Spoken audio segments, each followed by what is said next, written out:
Bueno, de la mano de Méndez también pudo fichar a jugadores de la talla de Deco y Quaresma, por ejemplo. Sí, sí, Deco en concreto estaba, Bezi, así como vio claramente que Cristiano Ronaldo iba a ser un grandísimo jugador, en cambio no vio a Deco. Y yo siempre se lo decía, pero ¿cómo no lo viste? No, pues, y fue a verlo varias veces porque era una insistencia terrible de George Méndez en que Deco, que lo teníamos que fichar, y sin embargo, pues no lo llegamos a fichar, pero por malos informes deportivos, no malos, sino que era un jugador que no superaba lo que teníamos. También es cierto, y hay que tenerlo en cuenta también, para no desacreditar a Bezi, que en aquel momento el Deportivo tenía también un agente de medio campo que era muy importante y que a lo mejor, bueno, pues él entendía que no superaba o no daba ese plus que se pedía para poder fichar un jugador también, aunque en ese momento, así como uno era muy caro, el otro en cambio estaba muy bien de precio porque no había llegado todavía a jugar en el Oporto. Esto es anterior a jugar en el Oporto. Él jugaba un equipo pequeño de Portugal, no me acuerdo cuál era, ¿no? ¿Cuál fue el gran fichaje de Lendoiro que pudo ser y no llegó al final a acabarse?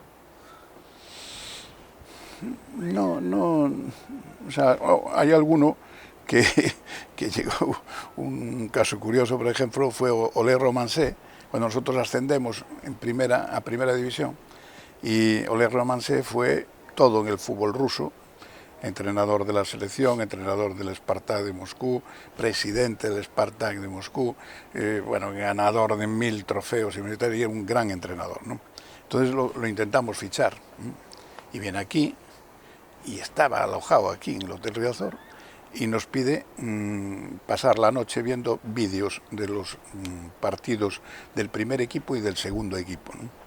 Se iba a llevar un susto de ver el nivel que teníamos, que por mucho que yo le dije, mire, que vamos a hacer un gran equipo, que tiene que confiar, usted si nos dice qué jugadores debe fichar, pues los vamos a fichar, no sé qué, no sé cuánto. El tío va, aparentemente lo convencemos, firma el contrato, ¿Lo firmó? se va, sí, lo firma, está en el club, y el contrato se va para Rusia, y le decía, bueno, vente, tal, no sé qué. No me dejan salir. Era coronel del ejército ruso, algo por el estilo, nos puso como disculpa que no lo dejaban salir del país, ¿no? Ese hombre se había asustado de una forma espectacular de lo que teníamos aquí, pero ¿a dónde voy a ir yo con esos? Qué buena. Era la época de blocking en el Sparta, o sea, tenemos un equipazo y ¿cómo voy a ir yo con estos matados, ¿no? Bueno, usted se convirtió en uno de los mejores especialistas del mundo en revalorizar a jugadores, incluso negociar fichajes. ¿Cuál diría que fue su mejor fichaje? ¿O el que más le costó? Y luego dijo, joder, pues me ha salido rentable. Hombre, hay muchos, es muy difícil el hablar de grandes jugadores en el Deportivo. Un top 3, un top 5. Sí, yo creo que hay, hombre, lo que fue después, durante muchos años, pues Mauro Silva fue un fichaje excepcional porque inició su carrera, digamos, fuera de Brasil en el Deportivo y la terminó aquí, ¿no? Otro jugador para mí extraordinario en ese aspecto, que no sea propiamente nuestro, porque una época muy buena de Fran también, pero que fuese, aunque después a Fran lo tuvimos que recomprar del Madrid, que nos hizo la jugada del Pailán y tal, ¿eh? Y después pero otro jugador también muy significativo y de muy buen rendimiento para nosotros, también por lo que hizo, por los años que estuvo y por lo que representó y representa todavía en el mundo deportivista, es Valerón, por ejemplo, ¿no?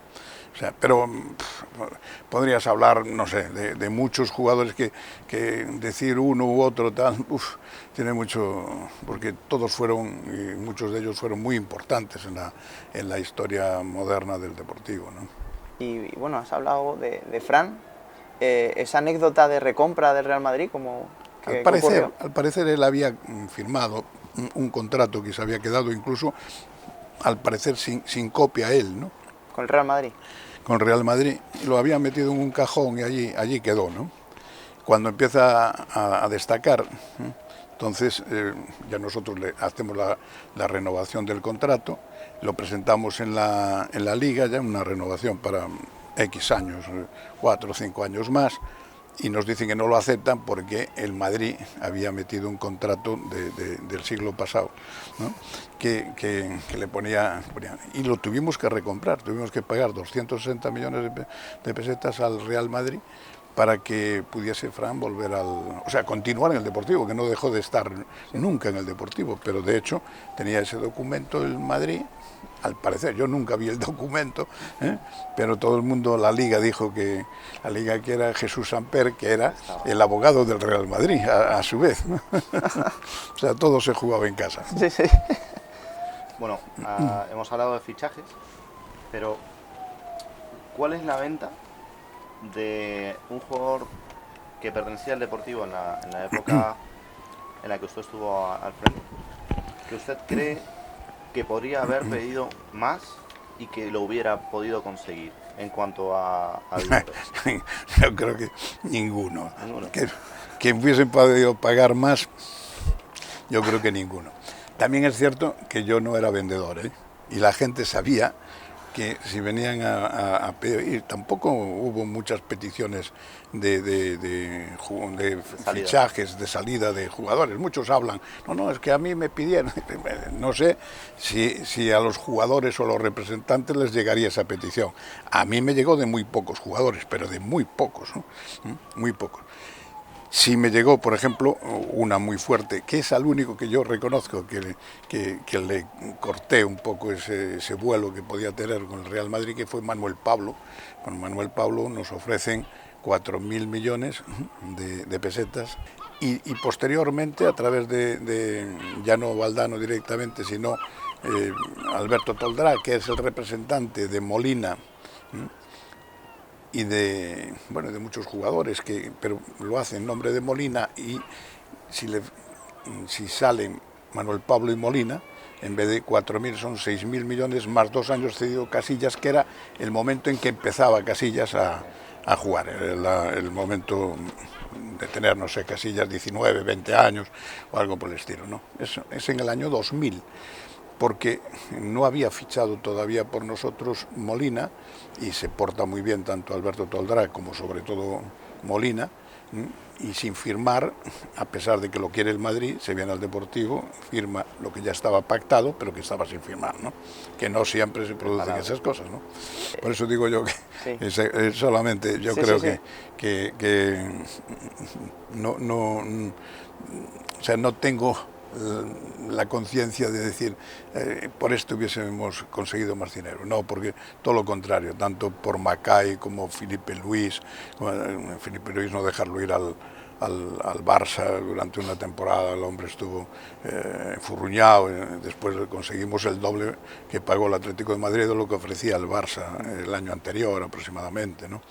Y así muchas cosas. Macay tiene una historia con Rummenigge sí, pero más no le pude sacar ya. Que eran malos negociantes, era mucho más de lo que ofrecían, y al final cometieron el error de presentarlo antes de tener firmado el contrato. Lo hicieron llegar allí, lo presentaron. La fiabilidad alemana no funcionó. Ahí se encaña.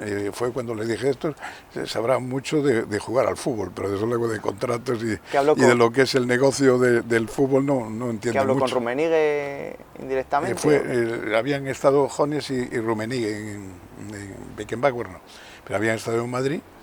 Y además fue curioso porque me habían invitado allí en Madrid a una muy buena cena y tal. No llegamos a acuerdo ninguno.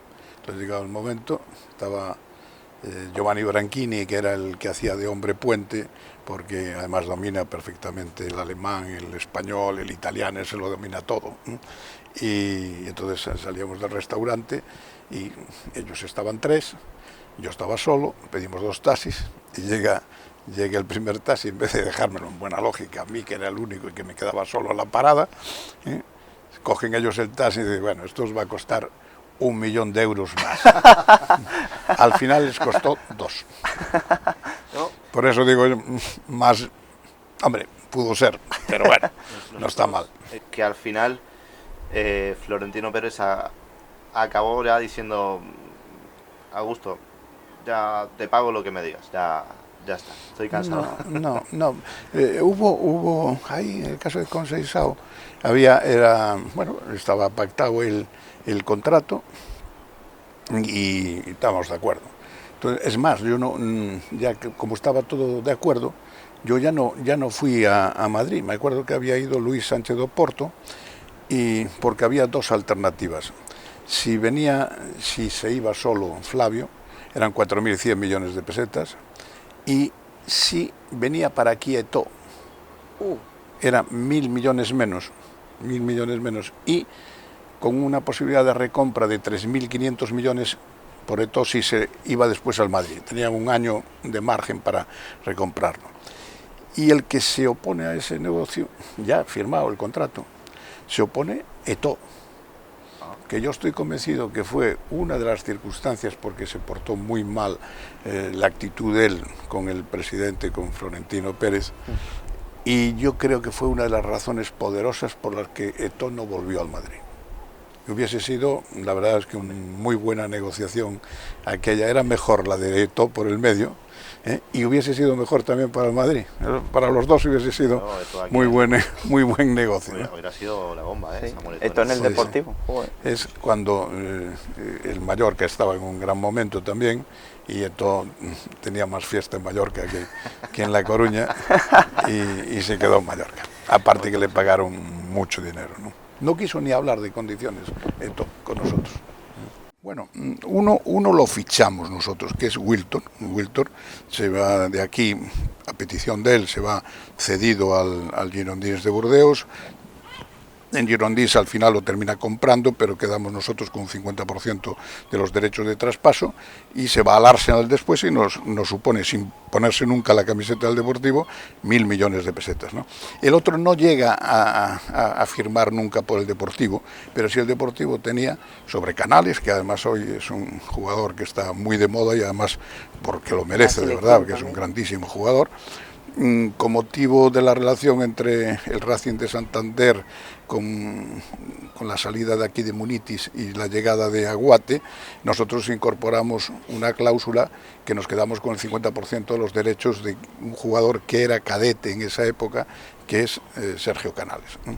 Y después, y el 50% de los beneficios nos los tenían que dar a nosotros, cosa que después, por los vaivenes, otro que también está ahí pendiente y que no sé si lo habrán podido llegar a cobrar, esa diferencia que había de lo que habían pagado y de lo que nos debían por el tema del concurso de acreedores del Racing de Santander, pero eran 500 millones de pesetas lo que representó, porque el Madrid lo compró en 1.000.